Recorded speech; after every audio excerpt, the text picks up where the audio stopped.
Well, hello and welcome to the e-commerce podcast. My name is Matt Edmondson, and it is great to be with you this joyful sunny day in November. Now, I dare say it's a joyful sunny day in November. I don't know when you're listening to it or whether it's in fact day, but a warm welcome to you.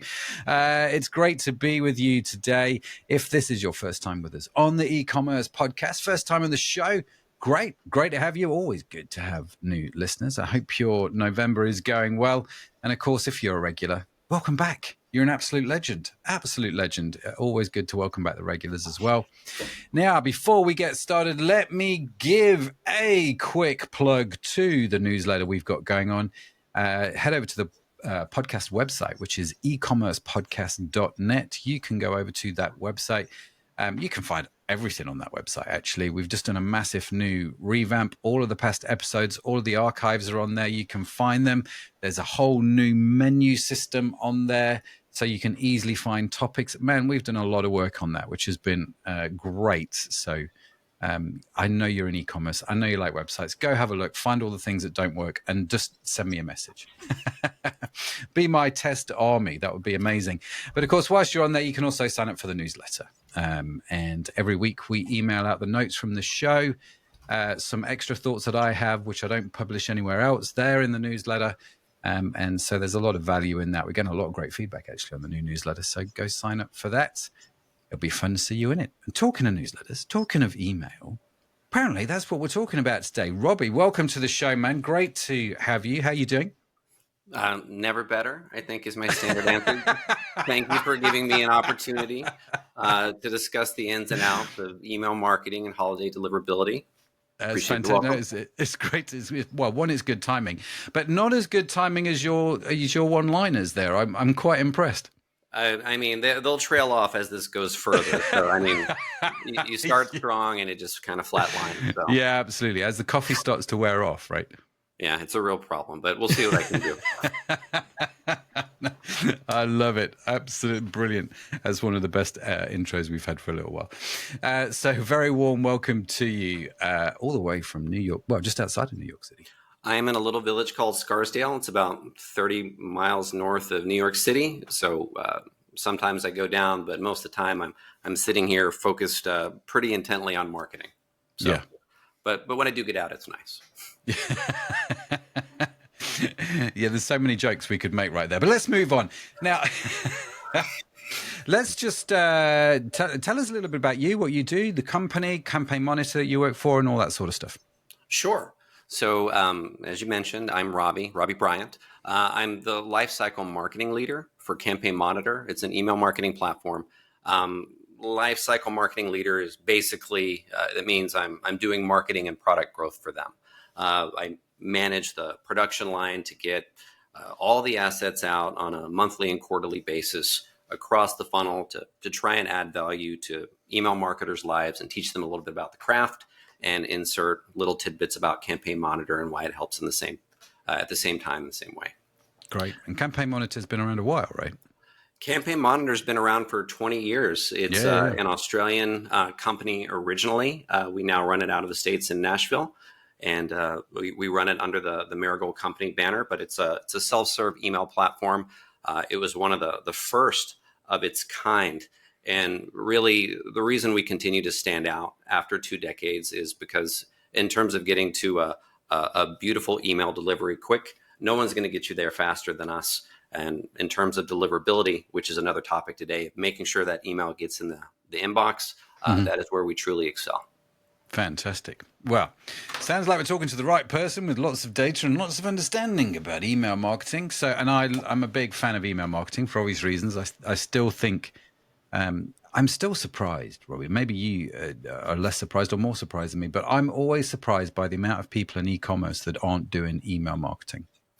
I'm more surprised at the misconceptions that still exist because people aren't doing email marketing as much. I mean, it's such an easy win if you do it correct. I mean, you're talking about like 30 to 40x returns compared to all other media. I think where that misconception comes from is, 4 or 5 years ago, even that recent, it was still a little bit more fragmented in terms of like the mailbox service providers that were facilitating all of the different emails that are kind of flying around. the world, and you could just send an email that wasn't very good with very little negative ramifications. But as I guess that world has consolidated into some core mailbox providers, you've got Microsoft, Yahoo, and Google, of course. They're acting now as the sheriffs. And when people step into the email marketing arena for the first time, I think what ends up happening is they'll send a couple of subpart emails where they haven't done their homework. They don't have the right text to image ratio. They're not really segmenting it correctly. They're not selling it like they would in another medium. They're just trying it out. And it's that lackluster effort, doesn't get a great open rate, doesn't get a good click-through rate, and people just kind of abandon it. Yeah. So that's why, I mean, right now, obviously, we've got the holiday season upon us. We've got Black Friday and Cyber Monday. This is the Super Bowl of marketing for e-commerce and retailers and digital marketing. So we want to take the opportunity to help people understand how to attack this holiday season correctly. Yeah, no, it's really good. And like we said before we hit the record button, Sadaf, who produces the show, has kind of bumped you up the list a little bit because she's quite keen to get this episode out. Thank you so much. Well, you don't thank me. Thanks, Sadaf. Send her some chocolates. She will be grateful. But she, obviously with Black Friday coming up, right? Now, at the time of recording, we're recording about a week before we're going to launch this episode. So this episode is going to come out the 13th of November, which means it's 2 weeks before Black Friday. We've got 2 weeks to go. Then we've got Cyber Monday, and then obviously we've got the Christmas. So like you say, this sort of time period between now and for even into January seem to be like sort of ripe times. And so it's good to get you on here. So we get a little bit of a checklist, little things we should be thinking about, tidbits that are really going to help us move forward. So a question I like to ask, Robby, if you could wave a magic wand and solve like one key issue that every single person is making where email marketing is concerned around this time of year, what would you solve? I would solve the issue of advanced engagement, I guess. Really, the problem that people typically open up is around this time period, they decide, hey, this is the right moment. We need to actually do an email send. And they've got these lists, perhaps they're even segmented, but they've got this large customer list. And what they do is maybe they put together something really nice, but then they just do one really loud blast. And that is the exact opposite of what you should do.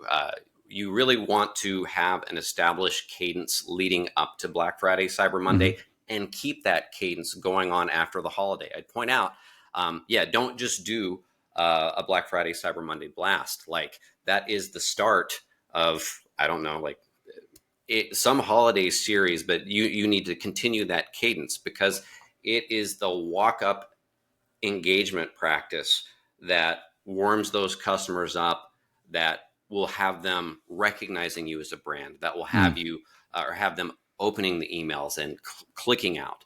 And that's important because your sender reputation is actually driven by some grading that I wasn't always aware of. I got to tell you, my background, I've been a campaign monitor for 3 years. And before I was in email marketing, I was in product and also in marketing proper. And when I did media buys before, I was pretty much all in paid search in the social world. And I, too, was kind of under this misconception that, well, like nothing you do in email matters. It's kind of ephemeral. I send an email that's spam out into the abyss. People don't like it. Well, that's just the way it is. And there are no negative consequences. Not true. So the mailbox providers, they have this concept of deliverability governance. Okay. That's whether or not your email actually gets in the inbox. And if you're familiar with Google ads or Facebook ads, they have this concept of quality scores and they host it at the domain level. And similarly, if you know more about like say social, YouTube and TikTok, they have dwell time or thumbs up and engagements. And the sheriffs of the email marketing landscape, they're looking for similar things, like specifically positive signals. So they're looking at opens, clicks, replies, forwards. And then on the negative side, they're looking at deletions without reading, spam complaints, and marketing, people marking as junk. So just understanding that those types of actions are being graded is key, I guess, to ensuring you keep up your sender reputation as you're also maintaining this cadence of Yeah. engagement up till the holiday season. Okay. So there's two ideas there that we can just jump in straight away. Sender reputation and cadence. So let's start with cadence and what you mean by that and what a good cadence should be. So obviously, what I've heard you say, Robby, is actually don't do just send out one big email on Black Friday to your whole list. You've got to think about it much more holistically. You've got to ramp up to this, for want of a better expression. What does cadence look like to enable me to do that well? So this is going to sound like a cop-out, but the real answer is dynamic. What you should be doing as a part of your opt-in process to your newsletters and outbound emails is asking consumers, like, what or how often do you want to hear from me? And what do you want to hear about? Like, really, the key to any sender reputation is just sending things that people are actually interested in the first place. So, but at a minimum, if it's just like baseline average through this season, how often should I be sending? If I don't have a set default and I don't have their set cadence preference, I would say at least one email a week through this time period is enough to keep them aware of your brand, to set expectations with those mailbox service providers. So at least once a week. Mm-hmm. Yeah. Okay. And this is interesting, isn't it? So we need to be doing that. Now, let me ask you another question then. If I'm doing e-commerce email marketing, then the chances are I'm emailing out once a week anyway, right? Most e-commerce brands will be emailing out once a week. Or at least transactional emails at a minimum. Yeah. That was actually my question. So I'm sending out my newsletters. I'm sending out my transactional emails. I'm sending out my sequences. In my head, and correct me if I'm wrong here, Robby, I sort of have three buckets for email. One is my blasts or my offers, which I'll segment and send out. One is my sequences, which are just more individual things based on actions. And then another one is just transactional emails, right? And I think of them in different ways. All of those emails together, do they help my sender reputation? Are they all counting towards my sender reputation? Absolutely. All of that stuff factors in. And like in terms of the IP you're using and the domain that it's associated with, provided you're using best practices that respect the AI filters and the content formatting, you're certainly benefiting from it. And I would say that's probably like maybe 85% of the battle right there. It could be 100% of the battle if like your holistic list is being included in these engagements, right? I guess what I'm trying to avoid is, there's always like, what's the upside on reaching out to 3,000 people who haven't heard any communication from us in 3 months? And your boss might think no downside, but the downside is 100%. Those folks are already so far out of market, they haven't heard from you in 3 months. Expecting anything out of them from the first email, like that is a re-engagement process. So based off of the action items that you are already undertaking ahead of the holiday season, that puts you in mostly good shape. Okay. So let's assume we've got cadence down. And if we haven't, then is it too late? I mean, we've got 2 weeks from the time of coming out. If someone's listening to this and thinks, oh, poo, I was going to do the big blast on Black Friday. Is it too late? What sort of advice have you got for them? Or is it a case of, actually, dude, just learn the lesson for next year? I mean, I don't think there's anything quite so black and white, right? Like everything kind of, what would we say, like in a logistic regression equation, you've got dependent variables and independent variables that influence that. And, there are a bunch of variables that impact your success during Black Friday. And if you haven't sent up until this point, I mean, yeah, that's actually a major ding against you. So how do you counteract that? Is all hope lost? I mean, it's diminished. But what I would suggest is this is a game of value and appreciation and engagement, right? And if you talk about any Black holiday preparation for email, it generally all comes back to hygiene, right?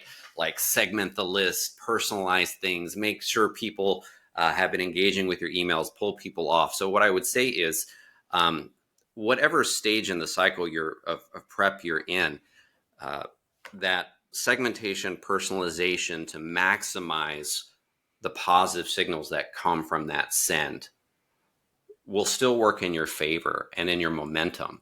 So it doesn't hurt to build momentum, but the reality is around Black Friday, what's going to happen is there's going to be like a 300x spike in the emails that are sent out. And Oh, there's wow. going to be increased filtering and people that get shifted over into spam because the mailbox service providers are going into overtime trying to police the environment.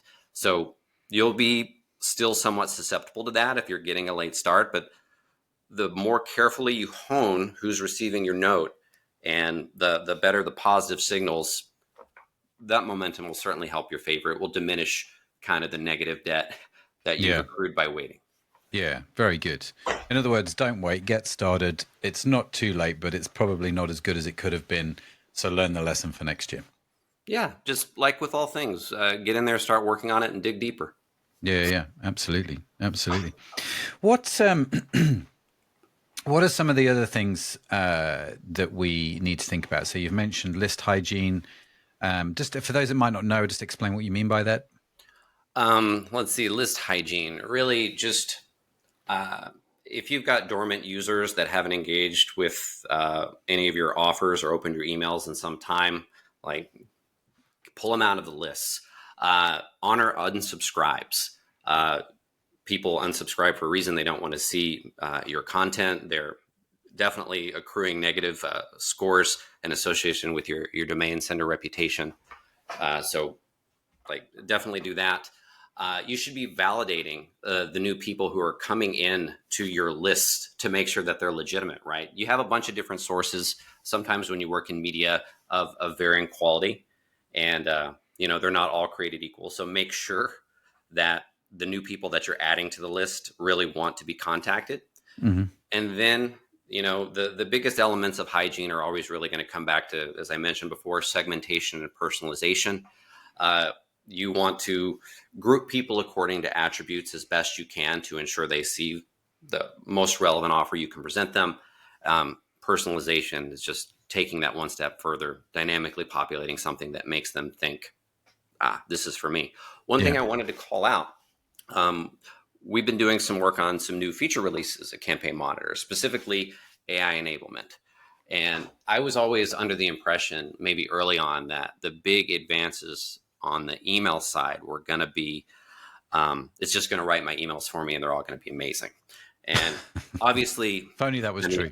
But yeah. I mean, it really wasn't the case, obviously. But what is end up happening instead is that it's enabling email marketing in different ways. And one of the things we just released is this natural language segmentation feature. Mm-hmm. So in the past, whenever you do list hygiene and segmentation, it's a kind of a tedious filtering process. Like, what are the attributes I'm looking? Let's filter through this 10,000 unit list and then start partitioning and carving up and applying. And it's tedious, but with new natural language segmentation functionality we released, it's AI powered. So you just tell it, like, these are the attributes I'm interested in. It goes then and partitions them into the appropriate segmentations. So it's a nice advance in the targeting process that will really help list hygiene.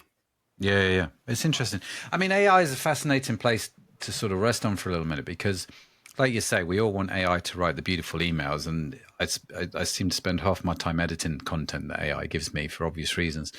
Well, it's only 80% perfect at best, right? Yeah. It's missing context. 10% of it's driven by screw ups. You're always going to be fixing it. Yeah, you are. And that's okay. And as long as you know that, and as long as you do that before you send it. But the other side of AI is this analysis side of things, isn't it? Where it can look at data and create some interesting insights for you. And so using AI to segment your email list seems to make sense. How accurate is that?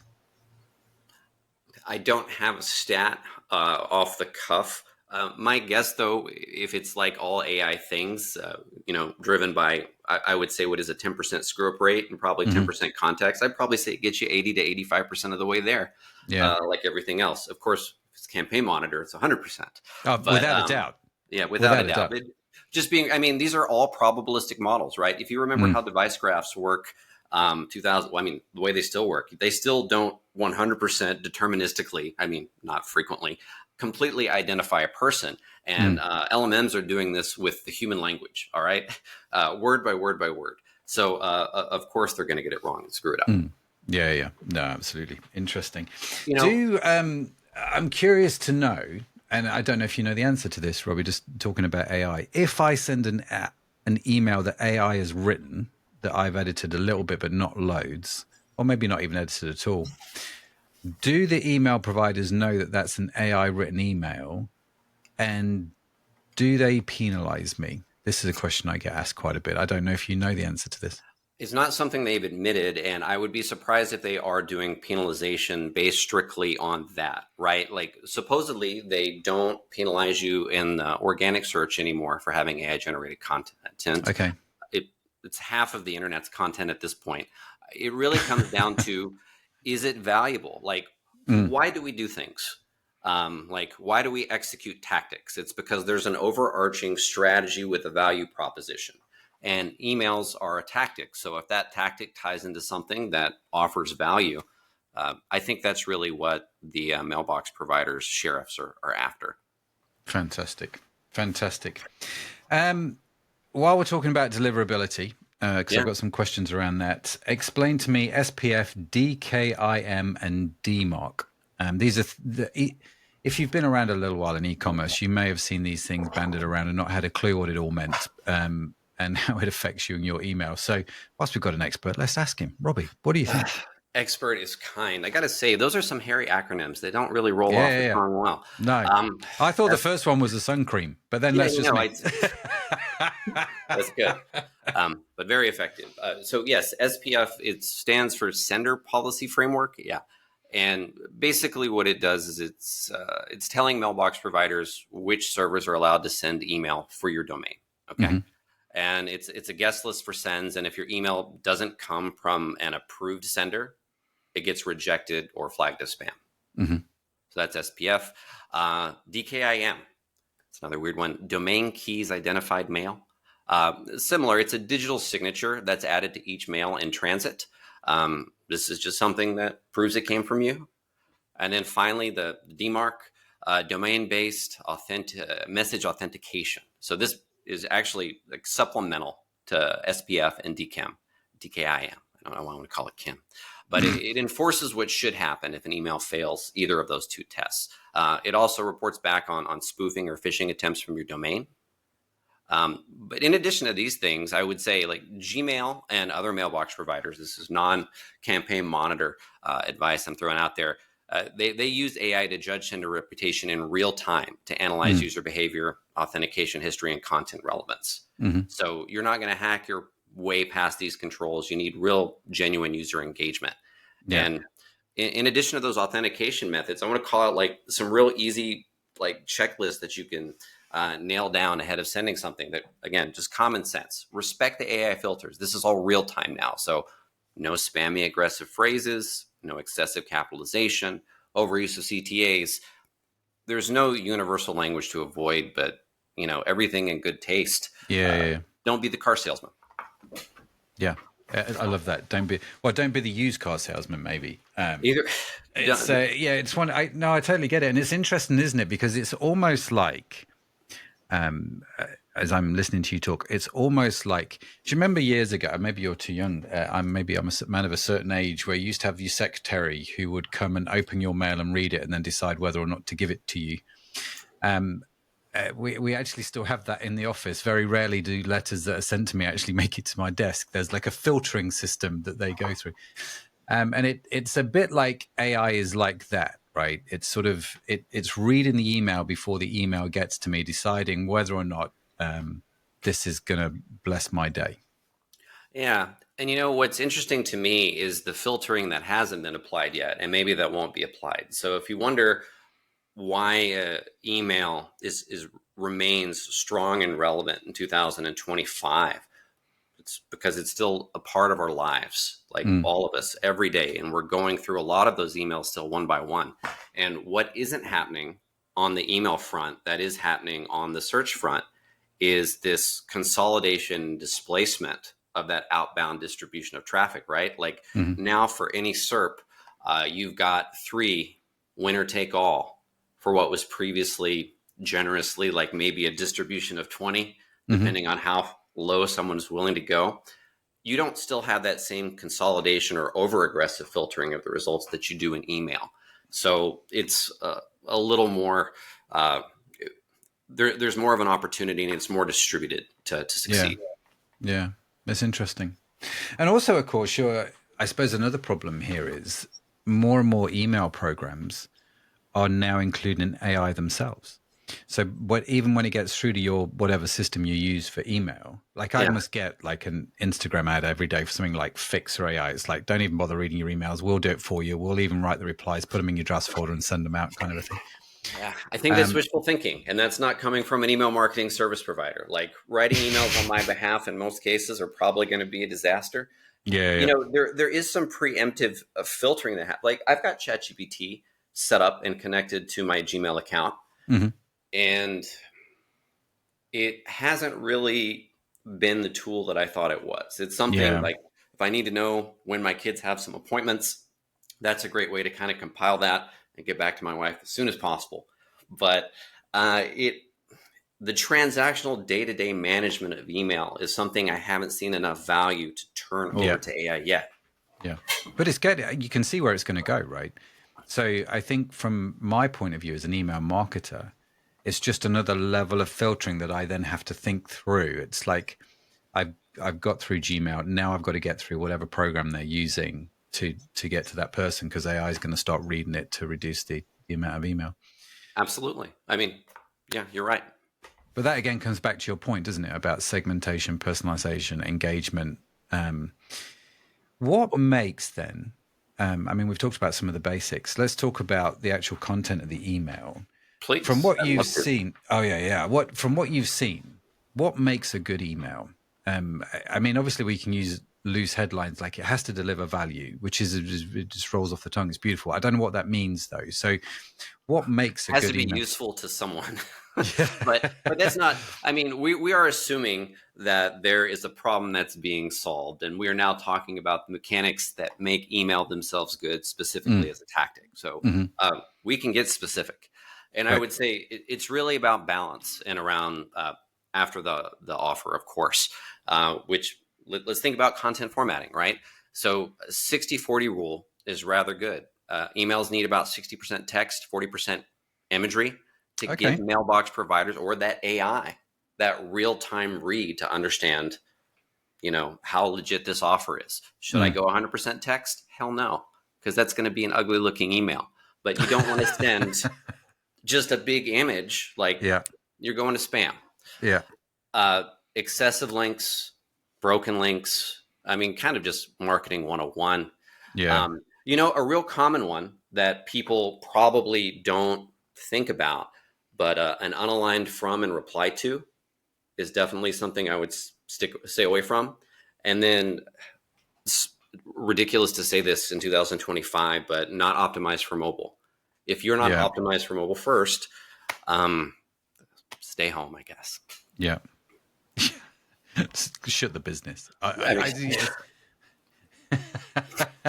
It's one of those, isn't it? We were talking about this over the summer. Like, what can you do to, you know, for those businesses where summer sales is historically just fall off a cliff because everyone's at a beach. It's like, but people are still on the mobile phones, and actually mobile usage goes up, doesn't it, over summer? And so, you really find out whether your website works on a mobile, I think, over summer.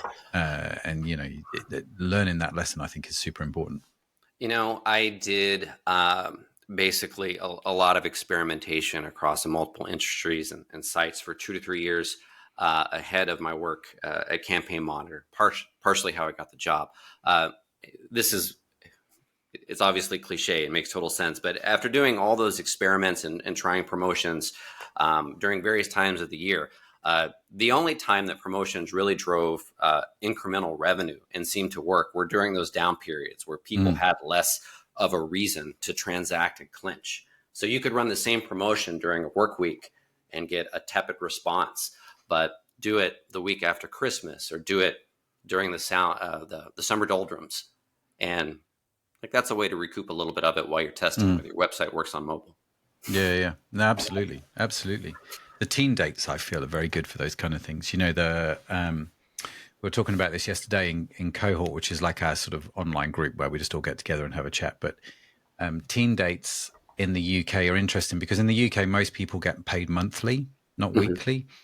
And so it's normally in the teen dates, like the 13th, 14th, those kind of dates where most retailers will notice a drop in sales because it's not the start of the month where I've got money. It's not the end of the month where I know money's coming and I'm bored or I just need to spend something because it's the end of the month kind of a thing. And so I find that teen dates are quite interesting dates to do a lot of these types of promotions. I got to tie in a little bit of a promotional note here. One other AI feature we have, we just released is called Marketing Monitor. All right. And what makes Marketing Monitor interesting is it looks both at your data set in the account as well as like the larger industry data set associated with like your discipline and focus. And it is set up to help you maximize like an objective, whether that be an open rate or a click out rate.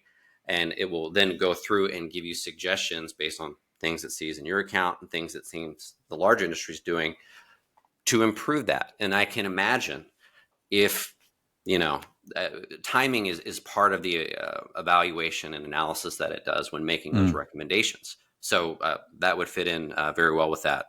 And furthermore, my favorite thing about it is just that baseline of context that the industry stats give us. I don't know about you, but I don't know how many times where I've just kind of been magically making my own funnel metrics and thinking like these things make sense. But really, because they're not grounded in reality and what's happening out there in the world, they're still a decent guess, but it's just not as effective as they could be. So getting that context is super nice too. Yeah, totally. Anything else we should think about in terms of content for the email? Content for the email. Well, I mean,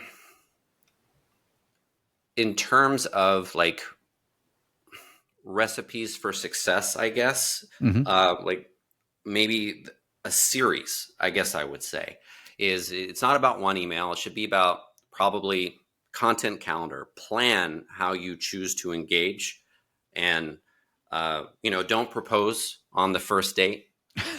Kind of a golden rule, but think about things like interactive holiday series, like 12 days of deals, giveaways, steady patterns for these mailbox providers and continual exposure for the audience, personalized gift guides. Everyone loves a year in review. I don't know that I have not opened a year in review from a vendor that I've worked with so far. So that type of content really sells it. It makes people want to open it. It feels less transactional by default. Yeah. But it tells the story, doesn't it? And people feel like they're part of that story, which is great. What about then?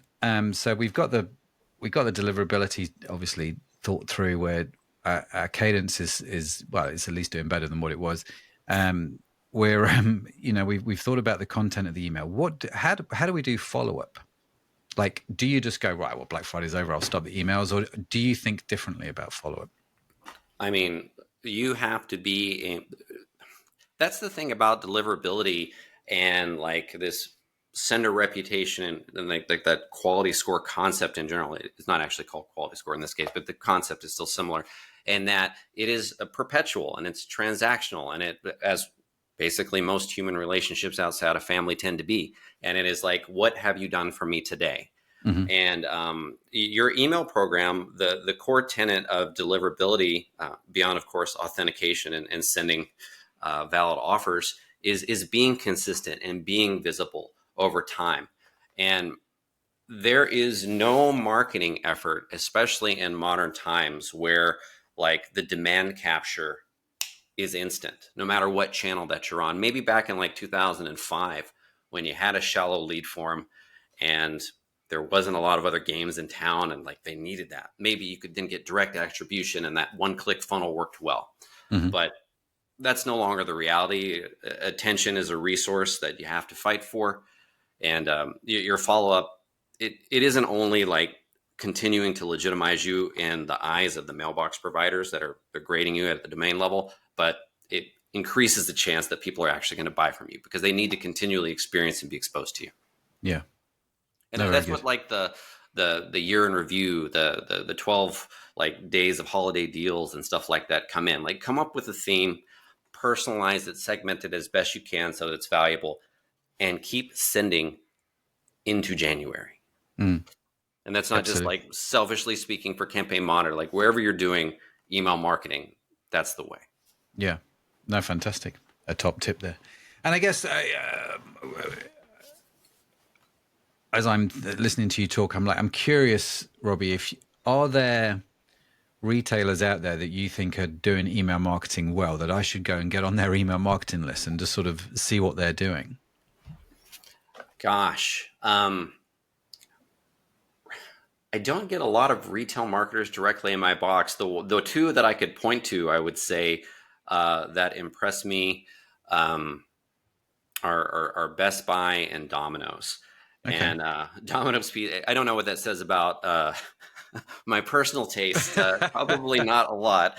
But I guess, in the case of Best Buy, all of the emails are timely. They're good around holiday seasons. They're based dynamically around things that I previously bought. So they have a firm understanding of my profile and can extrapolate what my other interests might be, therefore, by making it very relevant. Domino's. I love them, their marketing strategy, rather, because they understand timing exquisitely well and know how to work the SMS timing and the email timing explicitly. So when you're in that pre-dinner planning phase and you haven't made a decision, that's always when they hit you. So they're just like Best Buy is a master of personalization and Domino's is a master of timing. Yeah, without a doubt. They always know when the game's on TV, and it's like you just want a pizza for the game, right? How do you know I'm going to watch the game? It's scary, but they do. And how do you know my wife's not here and I haven't made plans? Yeah, pizza. You watch now. My Instagram feed will just be full of Domino's ads since recording this podcast. Apologies in advance. Yeah, and absolutely, it's brilliant. Listen, Robby, I'm aware of time, so quickly let me ask you this. Right, I like to ask my guests for a question for me, which I go and answer on social media. What would your question be for me, sir? All right, this one's not going to be easy. Okay, let's do it.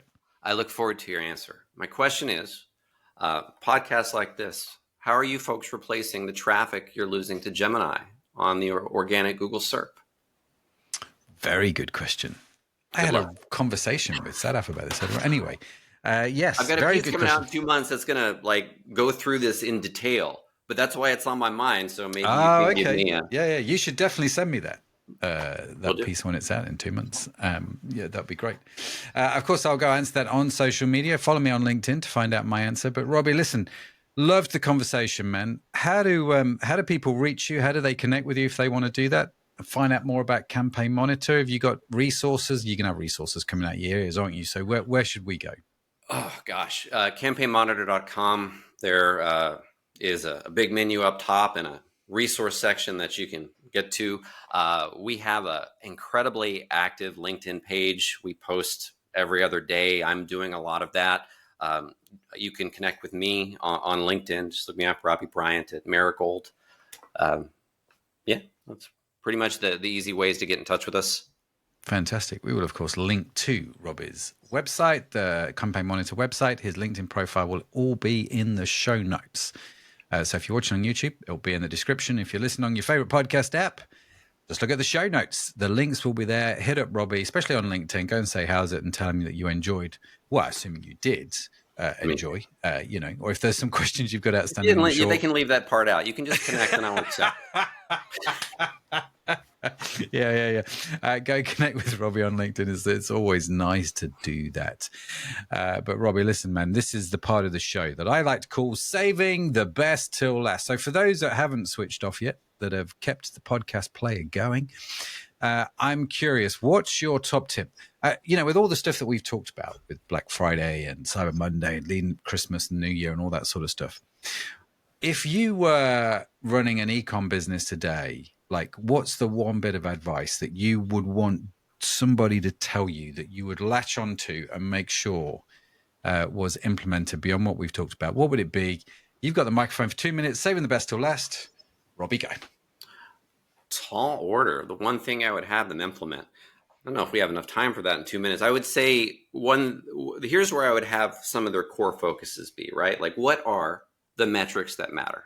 Okay. Mm-hmm. So I would list spam complaints. That's a big one. You want to keep those under 0.1%. If you don't, Google, Yahoo, Microsoft might have some explaining to do, or they might reject your ability to land in the inbox altogether. You've got unsubscribes, very important metric that matter. Or did I say spam complaints less than 0.1% is what we're going to have. Then unsubscribes, you want that less than 1%. Again, just make sure you're sending the right emails to the right people. Mm-hmm. And a little bit of unsubscribing is healthy for your email program, but you should be tailoring emails so that it isn't an action that they should be taking, at least frequently. Bounces. Keep those under 2% in general. This is a part of that email hygiene concept that we talked about.